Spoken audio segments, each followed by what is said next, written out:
জঙ্গলের মধ্যে শুধু আম চুরি করতে হলে হবে না, সঙ্গে এই বোতলটাও লাগবে। এই বোতলটা দিয়ে যদি তুমি আম মেখে খেতে পারো তাহলে তোমার পিছন থেকে যে পরিমাণ ঘু বেরোবে সেটা মানে প্রত্যেকদিন সকালবেলা যদি সেইভাবে বেরোতে থাকে তোমার শরীর মানে দিনের পর দিন একদম তাগড়াই হয়ে উঠবে। আর পিছন পিছন এই দাঁড়িয়ে ছিল আসলে তাই বলছি, আম যখন খাবে সঙ্গে একটা এই বোতল জোগাড় করে রাখো। আর আমরা এতটাই বড় লোক এসব কেয়ার করি না, ফেলে দিই। এই আওয়াজ হচ্ছে না, এই বাঁড়াকে মারতে আসতে পালা সব ভিডিও পরে করবি। এই মুহূর্তে আমার রোস্টিং ভিডিও বন্ধ রেখেছি, তার একটা কারণ রয়েছে, কারণ স্ক্রিপ্ট লেখা ভিডিও বানানো অনেক বড় ঝামেলা। সেই জন্য আমরা শুধু আম চুরি করে এনে খাচ্ছি, তাই ভালো একটা ভিডিও করি। চলো আগে কেটে কুটে রেডি করি।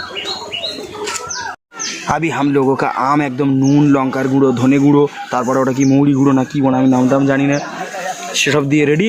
एबार खाने का बाद जो जलेगा पिछवाड़ा टेस्ट कर देख देखी झाल लगी।